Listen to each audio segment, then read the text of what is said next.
काल मी एक व्हिडिओ पाहिला आहे यूट्यूबला. म्हणजे मी पण अशी व्हिडिओ पाहत असते यूट्यूबला. काहींकडून आपल्याला माहिती भेटेल, काही गरजू असेल अशी माहिती वगैरे काय आपल्याला गरज असेल ती भेटेल ह्याच्यासाठी मी पण यूट्यूबचे चॅनल वगैरे बघते काही लोकांचे. तसंच काल एक व्हिडिओ पाहिला. त्या म्हणजे त्यांनी स्वतः व्हिडिओ नव्हता, म्हणजे ती स्वतः व्हिडिओ करत नाहीत, दुसऱ्यांनी मुलाखत घेतलेली आहे. पण तरी पण त्यांनी जे सांगितलेलं आहे ते काही मला असं पटलेलं नाही आहे. खास करून आता ती बोलतायत की आमची एकही गुंठा जमीन नाही आहे, एकाही गुंठ्यात आम्ही असं म्हणजे गवत वगैरे काहीच लावलेलं आहे. त्यांचं शेळी पालन आहे, पण त्यांनी असं सांगितलं की मी मुरघास असू दे म्हणजे सुका घास, वला घास आणि उलट गोळी पेंड सुद्धा देत आहे. हे सर्व विकतचं ते आणून शेळ्या पालन करतात, तरी सुद्धा म्हणतात मला परवडते. पण हे कसं आहे म्हणजे मला तर हे पटत नाही की आपल्याकडे सुका चारा, वला चारा, काही लोकांकडे तर मुरघास सकट सगळं असतो, मक्याचा मुरघास असतो, तरी सुद्धा त्यांचा कुठेतरी गणित फसत असतो. मग ह्यांना कसं ह्यांचा प्लस मध्ये कसं चाललेलं आहे की सगळं विकत घेत आहेत, तरी सुद्धा ह्यांचा प्लस मध्ये आहे. मग कसं आहे ना की एवढं सांगते की जेव्हा आपण माहिती घेतो, तुम्ही व्हिडिओ वगैरे करा असं काही नाही आहे, पण जेव्हा आपण माहिती घेतो, एखाद्याची मुलाखत वगैरे घेतो, त्यावेळेला मात्र प्रत्यक्षात त्याला सत्य काय आहे ती बाजू सांगा. आणि घेते वेळी भले 1 पाड बनवा, 2 पाड बनवा, वाटल्यास जास्त असेल तर 3 पाड बनवा, काही फरक नाही, पण हकीकत सांगा, त्यांची डिटेल सांगा. त्याने काय होतंय की समजा आपलं जेव्हा व्हिडिओ पाहून एखाद्याला असं हौस आली की मेंढी पालन करावा, शेळी पालन करावा, मग जेव्हा त्याला असं वाटतं, नवीन एखादा उतरत असतो ह्या व्यवसायात, तेव्हा व्हिडिओ बघतो यूट्यूबला काही लोकांचे. मग यूट्यूबला जे व्हिडिओ बघतात त्याने माहिती भेटली की मग त्यांना पण एक आवड निर्माण होते. मग त्यावेळेला काय होतंय, आपण आता असे व्हिडिओ केले की आम्हाला विकतचं घेऊन सर्व परवडतंय. मग ज्यांच्याकडे सर्व स्वतःचं असून परवडत नाही काही लोकांना, कारण की कुठेतरी त्यांचं गणित फसतोय, मग त्यांना कुठेतरी कमीपणा असतंच त्या व्यवसायात पण. मग अशा वेळेला ह्यांना कसं परवडतंय. मग ही डिटेल त्यांनी पूर्वी घेतलेलीच नाहीये, तरी पण त्यांनी सांगितलंय की माझं एकही गुंठ्यात म्हणजे एकही गुंठ्याचा कुठं मी काहीच केलेला नाही, तरी मला शेळी पालन परवडतंय. आणि बरं सुका घास, वला घास, तुरीचा भुसकाट हे सर्व देऊन सुद्धा ते गोळी पेंट सुद्धा देत आहेत. मग कसं आहे ना की त्यांची जी पैशाची एक बाजू, एखादी कुठली तरी बाजू त्यांची पैसे वगैरे येणारी असणार आहे, ती डिटेल त्यांनी सांगितलं नाही. असं जर असेल तर मात्र विचार करा की आपण मग कशाला हे करत बसतोय की आपण सुकं घालतोय, वलं घालतोय, तरी पण आपण मागे का आहोत, मग आपलं का नाही पुढे जात आहे. तर कसं आहे की प्रत्येकाचं फक्त ह्या व्यवसाय एवढा सर्व होत नाही की सर्वच आपण हे करू शकतो विकत घेऊन. ह्या व्यवसाय शेळी पालन असू दे, मेंढी पालन वगैरे असू दे, हे जर आपण करतोय ते फक्त ह्या व्यवसायावर एवढं सर्व होत नाही की कुठली तरी त्यांची बाजू असणार आहे, या तर जॉबला असणार, जे काही असेल ते असेल, पण त्यांचे कुठून तरी पैसे येण्याची एक बाजू असणार आहे, त्याच्यावर ही सर्व आहे. कसं आहे की आता नाही बोललात तरी मुरघास जरी तुम्ही विकतचा घेतलात तरी 8-9 रुपये म्हणजे ट्रान्सपोर्ट चार्ज वगैरे लावून 8-9 रुपयापर्यंत जाते. मग 8-9 रुपयाचा आता नाही बोलला तरी एक मेंढी असू दे किंवा एक शेळी असू दे, तिला लागणारा 3-4 किलोचा चारा जो आहे तो लागतोच आहे. सुका वेगळा आहे आपला. मग असा जो आपल्याला तिला चारा द्यायचा आहे, आता प्रत्येक जास्त नाही सांगत आहे, पण कसं आहे 20 मेंढ्यांचंच आपण पकडायला चालू केलेला, तर आता खुराक, गोळी पेंट वगैरे हे तर आहेच. मग जर नाही बोललात तरी आता बोललात तर 9-8 रुपये, 8 रुपयांनी जरी पकडलात एक, आता नाही बोललात तरी 8 रुपयांनी मुरघास वगैरे पकडून चाला. आता 8 सक 48 रुपये, 50 रुपये पकडून चाला ह्या मेंढ्यांमागं. एका मेंढीला 50 रुपये. आता नाही बोलला तर आपण 20 मेंढ्यांचं गणित केलेलं आहे. 20 मेंढ्यांना समजा खुराक, सुका चारा, वला चारा जे काय आहे सर्व धरून 20 मेंढ्यांचं पकडलं तर दिवसाला 1000 रुपये होत आहेत आणि महिन्याला 30,000 रुपये. मग विचार करा, जर आपल्याला महिन्याला 30,000 रुपये आपलाच खर्च जातोय, आपलाच खर्च जर एवढं जातोय, मग आपल्याला महिन्यात ही लोक काय देणार आहेत. ही मेंढी असू दे, शेळ्या असू दे, महिन्यात आपल्याला काही विक्री 30,000 रुपयाची विक्री होईल का, 30वर 1 रुपये तरी वाढेल का, 30,000वर अशी विक्री होईल का आपली महिन्याला, तर नाही होऊ शकत. कारण की ती काय महिन्याला विकायला येत आहेत का, अजिबात नाही. मग हा कसा व्यवसाय करायचा आहे आपल्याला. कधी पण ना एखाद्याची मुलाखत असू दे किंवा जेव्हा स्वतः व्हिडिओ वगैरे करतात त्याची अगदी जो डिटेल सांगत असेल म्हणजे असं सांगत नाही मी तसं की बघू नका, पण एक आहे की कधी पण ह्या नवीन व्यवसायात, ह्या नवीन माणसांसाठी खास करून आहे, नवीन व्यवसाय जेव्हा पण आपण उतरतो त्या वेळेला मात्र ह्या सगळ्याचा अभ्यास करणं खूप गरजेचं आहे. या सगळ्या गोष्टी निरखून पाहण्याची गरज आहे. समजा शेडवर जा, एखाद्याच्याच नाही, तुम्ही असं खूप ठिकाणी जा आणि सगळ्यांकडून माहिती घ्या. कसं आहे की एक सांगतो, एक करतो आणि तिसरंच काहीतरी घडतं, असा हा व्यवसाय आहे. की आता आम्ही पण पहिले खूप व्हिडिओ वगैरे बघायचो, व्हिडिओ प्रमाणे चालायचं, पण ज्यांच्याकडे प्रत्येकाचा भाग कसा आहे वेगवेगळा आहे. आता कोणाकडे सुका चारा अवेलेबल असेल, कोणाकडे वला चारा असेल अवेलेबल, पण कसं आहे की आता बघा आमच्याकडे सुक्या चाऱ्याचा प्रॉब्लेम येतो, तो येतच आहे.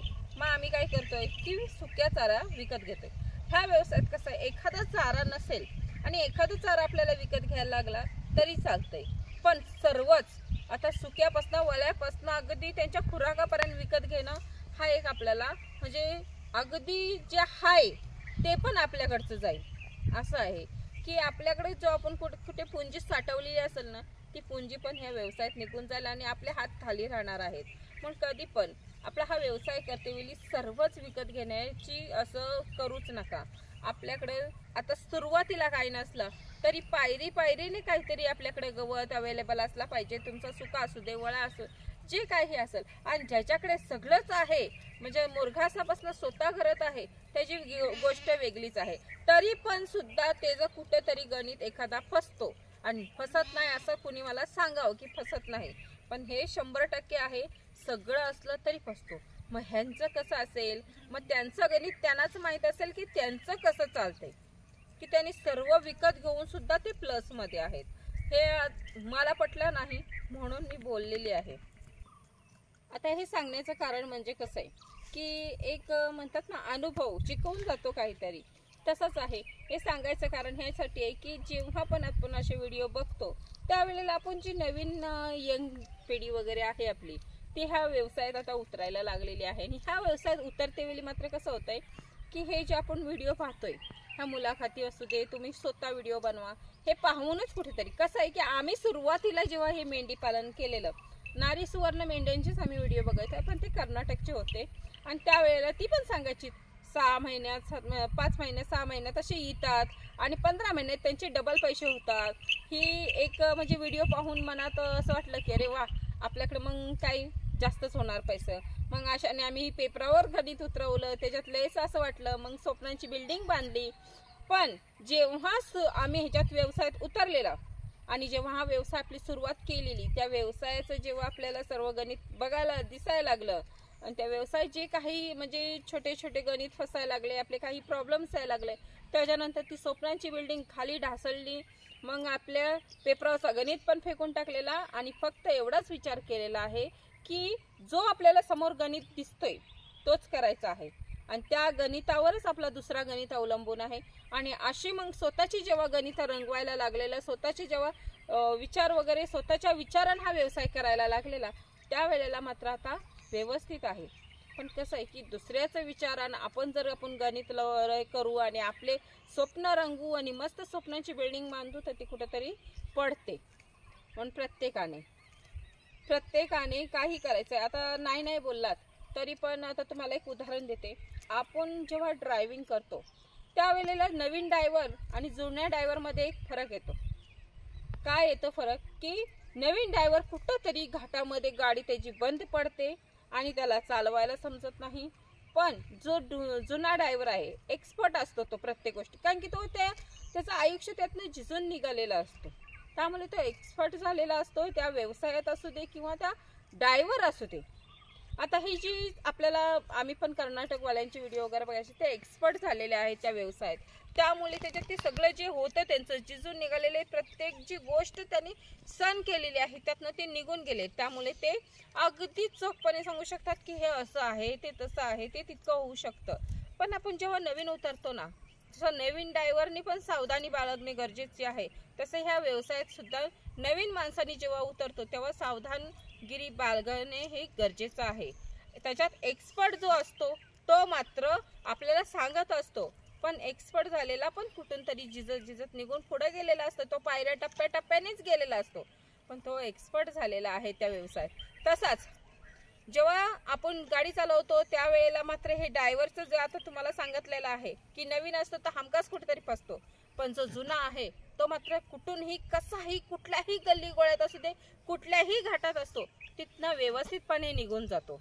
मग हा व्यवसाय पण तसाच आहे। ह्या व्यवसाय सुरुवातीला जे उतरतो त्यांनी नवीन असतात, त्यामुळे सावधानगिरी बाळगा आणि कधी पण स्वतःच्या विचारानं चाला।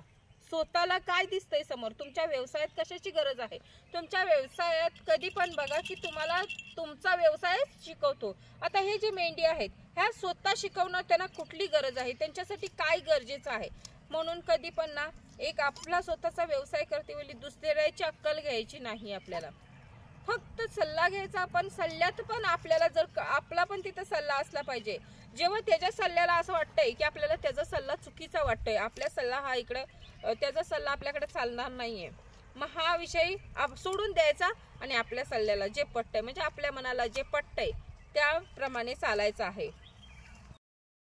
सर्व जी गोष्ट आहे विकत वगैरे घेण्याची ते परवडते असं तर नाहीच आहे, कारण की कसं आहे आता आपण शेड बांधलंय मोठं म्हणजे काय आपण मोठे झाले का तर नाही, आपल्याला जास्त अनुभव आलाय का नाही, ह्याच्यात अजून आपण एक्सपर्ट झालेला नाहीये।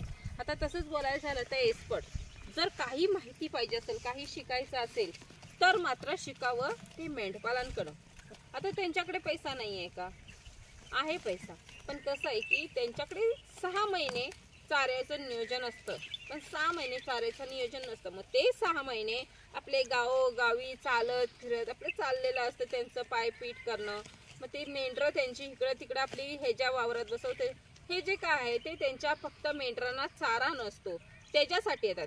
त्यांच्याकडे पैसा नाही का ती विकत घेऊ शकत तर नाही, घेऊ शकतात, ती पण विकत घेऊ शकतात, पण ही गोष्ट जी आहे ही चारा वगैरे आपण विकत घेणं आणि त्यांना घालणं ही एक मुळात गोष्ट परवडतच नाही, म्हणून ती लोक सुद्धा पायपीट करतात। कारण की त्यांना पण माहिती आहे जर मी ह्यांना विकतचा चारा घेतलं तर माझा काय फायदा आहे। 6 महिने कंटिन्यू त्यांना प्रत्येक गोष्टीचं म्हणजे सुका असू दे वळा असू दे जे काही चारा आहे ते विकतचं घेणं हे परवडत नाही, म्हणून ती पायपीट करत असतात। आणि कधी पण बघावं मेंढपाल ना कुठलाही मेंढपाल असू दे कधी त्याचा रुबाब नसतो, कुठला काही नसतो, अगदी साधा सिंपल मध्ये असतो। आणि 6 महिने जेव्हा आपल्या भागाकडे यायची सुरुवात करतात त्यावेळेला बघा आपण काही लोक त्यांना हुडूस दुडूस सुद्धा करतो, नाही करत असं नाहीये, कारण की 100% हिच्या वावरात बसायला तिच्या वावरात कुठेतरी काहीतरी चुकी झाली, एकाच्या बांधावरनं दुसऱ्याच्या बांधावर गेलं तर मात्र हुडूस दुडूस करतो। मग त्या वेळेला ती दादा बाबा जाऊ द्या राहू द्या अहो माफ करा असं करणार, मग तिथे तोंड उडूस करून माफी वगैरे मागणार आपली। मग का कशासाठी माफी मागतात की आपली मेंढरं जी आपली मेंढरं आहेत, आता आपण ह्यांना उलटा बोललेलं आणि मग आपल्याला ह्याने इथनं हकललं तर मात्र आपल्या मेंढरांना चारा भेटणार आहे का, आपण विकतचं तर घालू शकत नाही। मग ह्यासाठी ते अगदी गप आणि शांत डोक्याने असतात आणि ते कितीही तुम्ही ओरडा कितीही तुम्ही काही बोला तरी ते दादा बाबा काका मामा राहू द्या माफी वगैरे मागून ती मेंढरं चारत असतात। मग कधी पण हे एक त्यांच्याकडून शिकण्यासारखं आहे की विकतचा चारा घेऊन आपल्याला परवडत नाही, मग आपण असं चालायचं आहे। आणि कधी पण ती साधी सिंपल असतात, कधी त्यांचा रुबाब नसतो आणि त्यांच्याकडे पैसा इतका आहे की ते आपल्याला सुद्धा विकत घेऊ शकतात, पण तरी सुद्धा ती तसे दाखवत नाहीत। म्हणून कधी पण शिकायचंय तर ह्या आपली जी मेंढपाल आहेत त्यांच्याकडून शिकून घ्या। आणि ह्या व्यवसाय जो आपण नवीन हे सांगायचं एक मुद्दा आणि एक कारण हे म्हणजे की आपण जेव्हा नवीन कोणीतरी ह्या व्यवसायात उतरतो तो आपल्याकडे एक माहिती घेत असतो, आपल्याकडे एक शिकवण घेत असतो की ह्यानी व्हिडिओ बनवलाय म्हणजे ह्यांना काहीतरी अनुभव असेल, ह्यांचं म्हणजे ऐकावं आपण थोडंफार, ह्या कारणासाठी ती व्हिडिओ बघत असतात। आणि आपण जेव्हा पण माहिती सांगतो त्यावेळेला मात्र एक माहिती सांगावी, खरी सांगावी माहिती, तुमचं भलं काही जे काय असेल प्रॉब्लेम वगैरे ते नीट सांगावं। आता सगळंच विकतचं घेऊन मी शेळी पालन करतोय आणि मला परवडतोय ही एक चुकीचं आहे, कारण की तुम्ही खरं सांगा की तुमचं कुठली तरी पैशाची येणारी बाजू असेल त्यामुळे तुम्ही शेळी पालन चांगलं चालतंय तुमचं, हे हकीकत सांगितलं तरी कोण काय तुम्हाला बोलत नाहीये। उलट तुमचा व्यवसाय चांगला आहे ही पण सगळ्यांना आवडणार आहे आणि कुठून तरी तुमची येणारी जी बाजू आहे पैशाची तीही लोकांना समजणार आहे। नाहीतर काय होईल, तुमचे व्हिडिओ बघून एखादा म्हणेल की ह्याला सर्व विकतचं घेऊन परवडतंय मग मला का नाही, मग मी उडी मारतोच ना, मी विकतचं सर्व घेतोय आणि पालन करतोय, पण ते पालन करते वेळी जेव्हा त्याचा किस्सा खाली होतो त्यावेळेला मात्र तो गप राहतो की मला हे परवडत नाही, मला हे जमत नाही, की त्याने बंद केलं त्याचं. काही फार्म पण बंदच आहेत, मोठे असू दे, पण तरी पण ज्यांना परवडत नाही त्यांनी पण फार्म बंद केलेले आहेत. कारण की आम्ही काहींचे व्हिडिओ बघायचो, त्यांचे पण फार्म बंद आहेत. मग विचार करा, त्यांना नाही परवडलं मग ह्यांना कसं परवडतोय आणि आपल्याला कसं परवडणार आहे. त्या मेंढपालांना सुद्धा विकतचा चारा परवडत नाही. मग कधी पण विचारच करावा, जे अनुभवी आहेत, जे सांगतायत, जे आपल्याला डोळ्याला दिसतंय ते कधी पण विश्वास ठेवावा. नाहीतर कसं होतंय की त्याने सांगितलंय मला ते परवडतंय म्हणजे मी पण केलं. म्हणून कधी पण जास्त माहिती पाहिजे असेल तर मेंढपालांकडे जावं, आणि काही शिकायचं असेल तुम्हाला तर मेंढपालांकडून शिकून घ्या, म्हणजे खरी माहिती भेटते तुम्हाला. आणि कधी पण ह्या व्यवसायात लगेच उडी मारू नका, आणि विकतचं तर जास्त आपल्याला परवडत नाही त्यामुळे विकतचं घेऊच नका. आता तुम्ही बोलाल ताईसारखी मेंढपाल मेंढपाल मेंढपाल करतायत, पण कसं आहे ना, मेंढपाल ह्यासाठी करते कारण की त्याचं काहीतरी कारण आहे म्हणून मेंढपाल. आता तुम्ही म्हणाल की सारखं मेंढपाल, आता मी म्हणते मेंढपालाकडून शिका, तर तुम्ही म्हणाल मेंढपालाकडून का शिकावं, काय गरज पडली, प्रशिक्षण वगैरे खूप ठिकाणी भेटतंय, खूप सारे प्रशिक्षणचे सेंटर आहेत, मग आम्ही तिथं का नाही घेऊ. पण प्रशिक्षण जो आपण घेतो तो एका बंद रूममध्ये घेतोय, आणि जेव्हा आपण मेंढपालाकडे काही विचारतो, मेंढपालांच्या बरोबर असं मैत्री वगैरे करून बोलतो, माहिती घेतो, ती एका खुल्या आसमानमध्ये घेतोय. मग त्याच्यात ना प्रशिक्षण आणि मेंढपालांकडून माहिती घेण्यात जमीन आसमानचा फरक आहे. आता जेव्हा आपण प्रशिक्षण घेतो तो तेवढ्यापुरतीच मर्यादित असतो, आणि जेव्हा आपण मेंढपालाकडे विचारतो त्यावेळेला मात्र तो आपल्याला सर्व दाखवत असतो. सर्व त्याच्यासोबत आपण 2 वावरं चालत असतो, आणि त्या 2 वावरातनं चालत बघत शिकत काहीतरी असतो. मग ह्याच्यात थोडासा जमीन आसमानचा जो फरक आहे तो आता तुम्हाला डिटेलमध्ये सांगते. आता तुमचा 1 एकरचं रान आहे, आणि एखादा मेंढपाल समजा तुमच्या भागाकडे आला, त्याच्याकडे बघा 100 ते 200 मेंढ्या वगैरे जे काही मिक्स असतं. मग त्याची एक मेंढीची जर 8,000 रुपये किंमत आहे, तर 8,000 किंमत आपण पकडून चालायचं. 8,000 किंमत एका मेंढीची असू दे, मेलची असू दे, जे काही विकते वेळी, मग त्याचे 8,000 रुपये. तर त्याच्याकडे त्या 200 मेंढ्या आहेत, त्यांची पूर्ण टोटल जर लावलात तर 16 लाख रुपये होत आहेत. आणि 16 लाख रुपये तो आपण सोबत घेऊन फिरत असतो, रस्त्यानं असू दे, तुमच्या वावरातनं असू दे, तो सोबत 8 लाख रुपये घेऊन फिरत 16 लाख रुपये घेऊन फिरत असतो. सॉरी, 8 वर आली, 16 लाख रुपये जे आहेत ते आपले घेऊन फिरत असतो. आणि ते 16 लाख रुपये त्याच्या सोबत अवतीभवती असताना तुमच्या 1 एकरमध्ये जर ज्वारीचा कडबा पडला असेल तर मात्र त्याला सांगा की तू माझा हा एवढा ज्वारीचा कडबा बांधून दे सर्व 1 एकर मधला, आणि मग तुझी इथं मेंढरं चरू दे. फक्त एवढं बोला, तो क्षणाचाही विचार करणार नाही. त्याचे 16 लाख रुपये त्याच्या सोबत असतात अवतीभोवती, आणि त्या 16 लाख रुपयांसाठीच तो क्षणाचाही विचार न करता पटकन म्हणेल की मी दादा लगेच तुमचं बांधून देतो. मग विचार करा, तो कशासाठी तयार होतो? असंच आहे का, फुकट आहे का? नाही. का तर त्याच्या जो तिथं कडब्याचा पाला पाचोला पडलेला असतो, समजा एखादा लग बाय चान्स पाऊस पडला तर जो आपण कडबा वगैरे असतो त्याचं ते परत फुटतं, कापलेला असतो ते त्याचं परत फुटतंय. मग असं काही त्याच्या जे मार्वेल वगैरे असते साईडला बांधाला वगैरे आलेली ती खायला भेटते. ह्या गोष्टींसाठी तो त्याचे 16 लाख रुपयांचा विचार करतो आणि म्हणतो की मी लगेच दादा तुझं कडबा बांधून देतो. मग ह्यासाठी ही जी हकीकत आहे ही आपल्याला तिथे शिकायला भेटते, कारण की ही मी स्वतः बघतलेलं आहे डोळ्याने. म्हणून तुम्हाला सांगते, क्षणाचाही विचार न करता तुमचा लगेच कडबा बांधून देईल. पण त्या कडबा बांधायसाठी जर तुम्ही माणसं केलं तर तुमच्याच खिशातले पैसे जातील. म्हणून प्रत्येकाने विचार ह्यासाठी करावा की प्रशिक्षणाला पैसे देण्यापेक्षा मी अगदी खुल्या आसमानमध्ये बसून त्या मेंढपालांकडे माहिती घ्यावी. कुठल्याही मेंढपाल असू दे, मेंढपाल हे प्रत्येक साधेच असतात असं नाही कोण आहे, कारण की त्यांची मेंढरं चारायचेत आपल्या भागाकडे त्यांना मेंढरं वगैरे आपल्याला चारायचेत म्हणून ती आपल्याला दादा बाबा करत असतात. नाहीतर त्यांच्याकडे पैसे नाहीत, पण किती साधे सिंपल राहतात ते आपल्याला प्रत्यक्षात बघायला भेटतो. तुम्हाला वर तोंड करून अजिबात बोलणार नाही, भले तुम्ही रुबाबान त्यांच्याशी बोला तरी पण ते निर्मळ मनाने साधे सिंपल मध्येच बोलतात, कारण की त्यांची मेंढरं त्यांच्या सोबत आहेत, त्यांना चरायला पाहिजे, त्यासाठी ती आपल्याबरोबर व्यवस्थित बोलत असतात. साधी सिंपल जी त्यांचं आयुष्य आहे ते पण सुद्धा आपण बघू शकतो स्वतःच्या डोळ्याने. 16 लाख रुपये आपल्या तरी अकाउंटला असतील का? मग ते आपल्या अकाउंटला नसतात ना, तरी पण त्यांच्या खिशात नाही बोलला तर 50-60 हजार रुपये ती घेऊन फिरत असतात. पण कसं असतं की त्यांचा तो व्यवसाय जो आहे ते साध्या सिंपल ह्याच्या सवयी मुले ती चालवत असतात. आपल्यासारखा रुबाब झाडत नाही. पण प्रत्येकाने विचार करावा. प्रशिक्षणपेक्षा हा जो प्रशिक्षण आपण घेतोय तो उलट चांगला आहे आणि फायदेशीर पण आहे. मग असंच प्रत्येकाने विचार केला की मेंढपालांकडून आपण काहीतरी शिकून घेणं सगळ्यात गरजेचं आहे. कारण की तिथं आपल्याला पैसा पण देणे गरजेचं नाही. आणि प्रत्येकाला आता त्यांनी सांगितलेलं आहे की मी सर्व विकतचा घेऊन मला परवडतंय वगैरे, असे काही जणांनी बहुतेक जणांनी सांगितलेले आहेत की आम्हाला विकतचा वगैरे परवडतो. पण तरी सुद्धा त्यांना जेव्हा 2-3 वर्षांनी जेव्हा फोन कराल तेव्हा ते आपल्याला हे सांगतील की काहीतरी कारण होतं म्हणून आम्ही बंद केलेलं आहे. कारण की अशा गोष्टी मी भरपूर बघितलेल्या आहेत.